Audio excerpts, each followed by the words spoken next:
Hyderabad Indira park లో BJP రైతు దీక్ష చేపట్టింది. అక్కడ కేంద్ర మంత్రి మురళీధర్ మాట్లాడుతున్నారు. ఒకసారి లైవ్ లో చూద్దాం. भारत सरकार ने क्या आप जाके तेलंगाना भवन में धरना करने के बाद नरेंद्र मोदी जी ने आपकी मांगों को उसके बाद एग्री कर दिया क्या?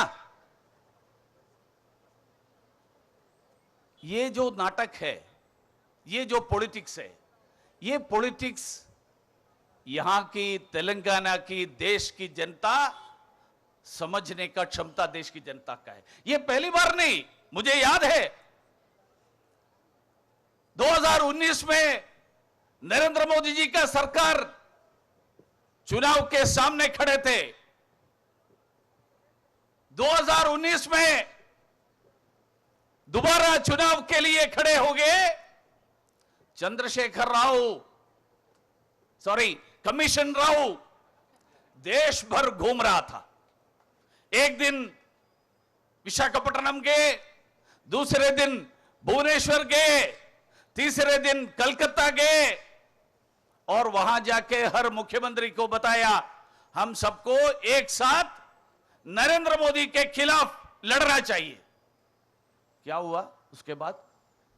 2019 में देश की जनता जितना सीट 2014 में दिया था उससे ज्यादा सीटों से नरेंद्र मोदी को दिल्ली में फिर एक बार प्रधानमंत्री बनाया. लेकिन ये कमीशन राव बंद नहीं किया उनका ये जो लोगों को भ्रमित करने का, लोगों को गुमराह करने का प्रयास. उन्होंने उनका बड़ा विश्वास भारत के सेना से ज्यादा पाकिस्तान के जो रूलर्स है, पाकिस्तान का प्रधानमंत्री है, उनके ऊपर है विश्वास. जब अपनी सेना सर्जिकल स्ट्राइक किया,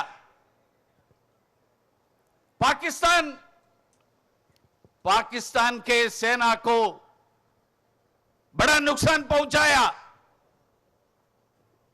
तो कमीशन राव मांग रहा था सबूत कहां है? भारत के सेना ने कहा हमने पाकिस्तान में घुसकर वहां की आतंकवादी केंद्रों पर बड़ी हमला की, वहां नुकसान पहुंचाया. लेकिन कमीशन राव को विश्वास नहीं था. कमीशन राव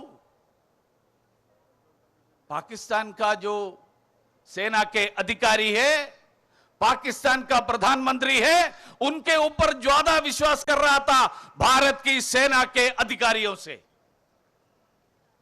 क्यों? इस देश के लोगों को फिर एक बार गुमराह करने के लिए. ये तेलंगाना राज्य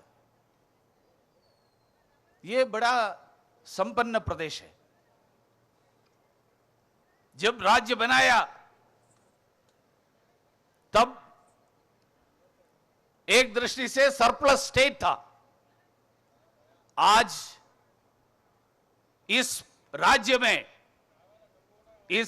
में डेफिसिट स्टेट बन गया.